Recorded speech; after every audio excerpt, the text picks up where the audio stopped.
Hello everyone, welcome to today's video.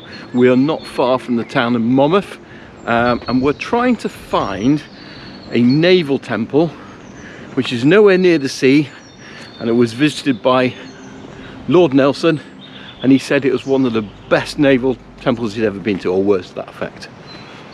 So what we're actually looking for is a Georgian banqueting house and a naval temple hidden up here on the hillside.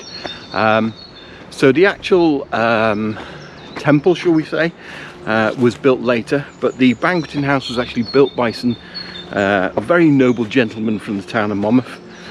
Basically lords and members of parliament funded it as a little place to come and dine and socialise. Now the Kymin itself, I used to think was this building on top of the hill, but it's not. It's actually the hillside itself is called the Kymin, and it's where they came up here. They've got picnicking grounds, and yeah, and then they later built a naval temple which we hope to discover. And thankfully, whilst it was a lovely drive coming up to the top of the hill here, you can walk.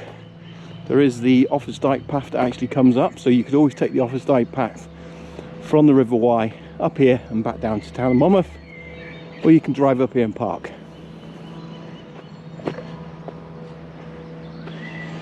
So we can see the Georgian banqueting house there, which is on top of the hill, so we'll have a look in the views in a minute. And then there's some stables just over here in the bushes, and you can actually rent these out. Both managed by the National Trust, and they actually rent these out. And I think if we go over to our left, we can just see the temple over there. So we'll have a look at that in a minute, because some people down there at the moment. So we'll go and have a look, but first let's come and have a look at this and have a look at the view. Definitely a little bit breezy today when you look over the edge, but you can see right down to the town of Monmouth below, so you can see why they built it up here. Absolutely magnificent views, and you can see that it's you know, just a perfect little spot for it. And to the sides they had these basically picnicking grounds, so there's some beautiful gardens down here where they could come and picnic. In 1802, the temple was actually visited by Nelson. So along with Lady Hamilton and Sir William Hamilton, they travelled down the River Wye from Ross-on-Wye to Monmouth, and they were greeted by a cannonade and a band of Monmouthshire military playing. They stayed in Monmouth for a couple of days, and they visited the temple and the Roundhouse here on Kymin Hill.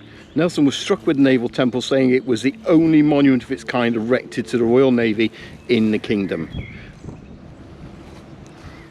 Now if you're feeling really energetic, there is a Kymin race, sprint, whatever you want to call it, but basically they start down in Monmouth at the bottom and they run all the way up here, and then they run all the way back down again. Doesn't sound like fun to me, but if that's your thing, you could do that as well. So yeah, a great little bit of history just nestled on top of a hillside on the border of England and Wales. Who would have known it was here? Nowhere near the sea, nowhere near a port or a naval town, but commemorating the British Navy and its battles and its victories. Hopefully you've enjoyed the video. If you have, you know where to click that like button down below. Don't forget to subscribe if you don't already, it's free, and hit that notification bell, so that way you get to hear when videos go live. And we'll see you again soon. Thanks for watching, take care, bye bye.